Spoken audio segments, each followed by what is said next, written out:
Hello, today we're going to continue reading in Ezra, starting with chapter 9. After these things had been done, the officials approached me and said, "The people of Israel and the priests and the Levites have not separated themselves from the people of the land with their abominations from the Canaanites, the Hittites, the Perizzites, the Jebusites, the Ammonites, the Moabites, the Egyptians, and the Amorites.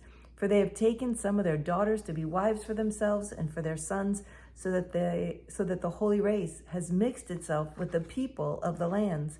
And in this faithlessness, the hand of the officials and chief men has been foremost." As soon as I heard this, I tore my garment and my cloak and pulled hair from my head and beard and sat appalled. Then all who trembled at the words of the God of Israel because of the faithlessness of the returned exiles gathered around me while I sat appalled until the evening sacrifice. And at the evening sacrifice, I rose from my fasting with my garment and my cloak torn and fell upon my knees and spread out my hands to the Lord my God. And I said, "Oh my God, I am ashamed and blush to lift my face to you, my God, for our iniquities have risen higher than our heads, and our guilt has mounted up to the heavens. From the days of our fathers to this day, we have been in great guilt. And for our iniquities, we, our kings and our priests, have been given into the hand of the kings of our land, to the sword, to captivity, to plundering, and to utter shame, as it is today. But now for a brief moment, favor has been shown by the Lord our God to leave us a remnant and to give us a secure hold within his holy place, that our God may brighten our eyes and grant us a little reviving in our slavery. For we are slaves, yet our God has not forsaken us in our slavery, but has extended to us his steadfast love before the kings of Persia, to grant us some reviving, to set up the house of our God, to repair its ruins, and to give us protection in Judea and Jerusalem. And now, O our God, what shall we say after this? For we have forsaken your commandments, which you commanded by your servants, the prophets, saying, the land that you're entering to take possession of it is a land impure with the impurity of the peoples of the land, for their abominations have filled it from end to end with their uncleanness.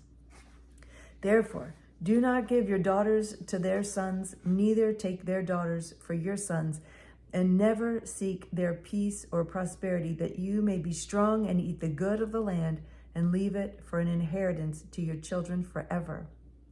And after all that has come upon us for our evil deeds and for our great guilt, seeing that you, our God, have punished us less than our iniquities deserved and have given us such a remnant as this, shall we break your commandments again and intermarry with the people who practice these abominations?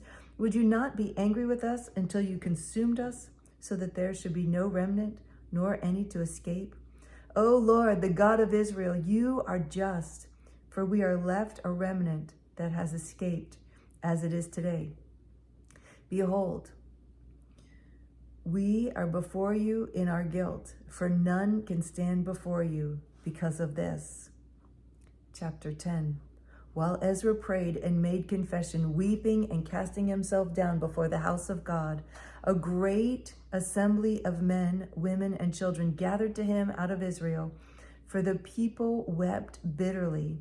And Shechaniah, the son of Jehiel, of the sons of Elam, addressed Ezra, "We have broken faith with our God and have married foreign women from the people of the land. But even now there is hope for Israel in spite of this. Therefore, let us make a covenant with our God to put away all these wives and their children according to the counsel of my Lord and of those who tremble at the commandment of our God, and let it be done according to the law. Arise, for it is your task, and we are with you. Be strong and do it." Wow. Wow. Did you hear what they just proposed? We'll leave our wives and our children behind. We choose God. That is huge. That is huge, huge. Then Ezra arose and made the leading priests and Levites and all Israel take an oath that they would do as had been said, So they took the oath. Then Ezra withdrew from before the house of God and went to the chamber of Jehohanan, the son of Eliashib, where he spent the night, neither eating bread nor drinking water, for he was mourning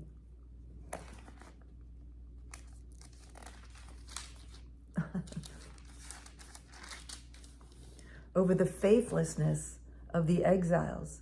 And a proclamation was made throughout Judah and Jerusalem to all the returned exiles that they should assemble at Jerusalem, and that if anyone did not come within 3 days by order of the officials and the elders, all his property shall be forfeited, and he himself banned from the congregation of the exiles.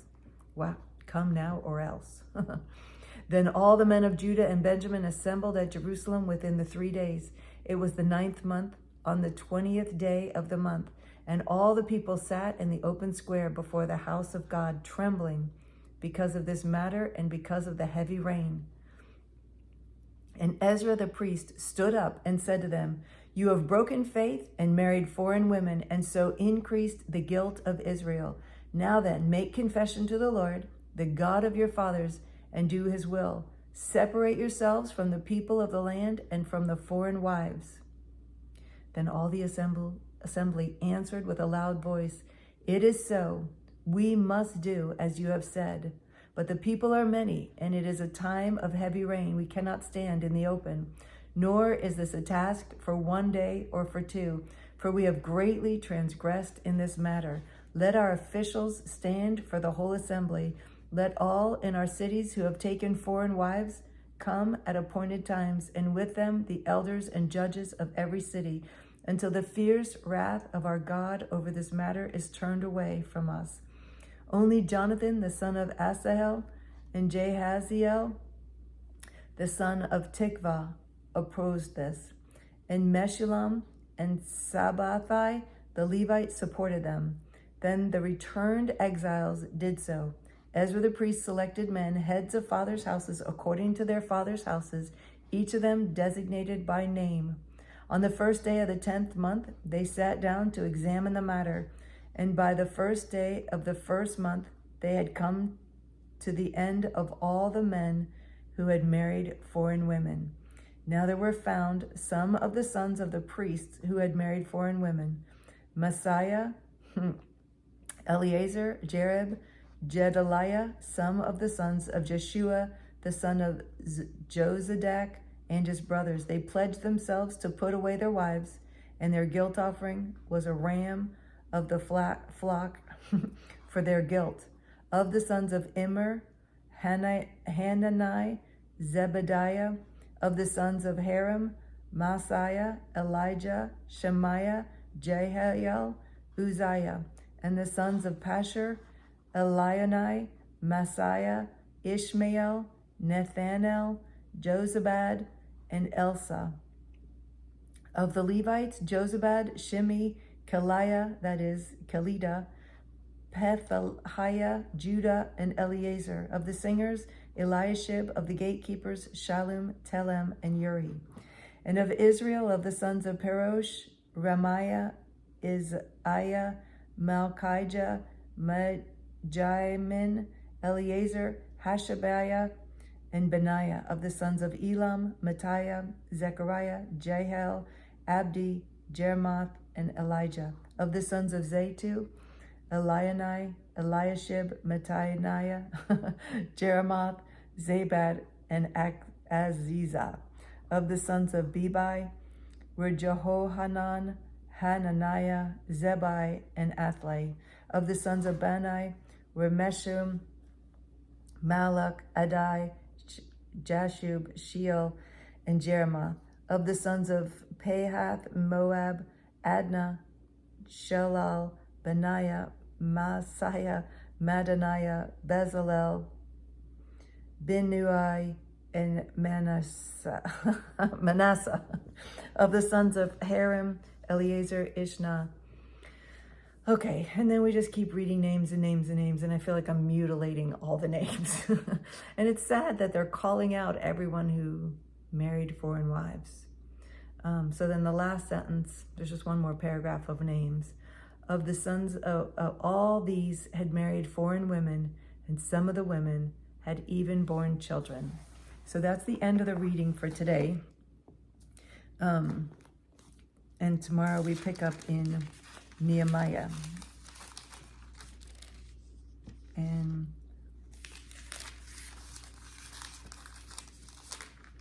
yeah, and it looks like Nehemiah then finishes up. Yeah, so then we pick up with Nehemiah. So it's a really sad thing that they're doing. It's sad that they are leaving their wives and their children to return to the word of the Lord that they heard. And it's sad that they were required to do that.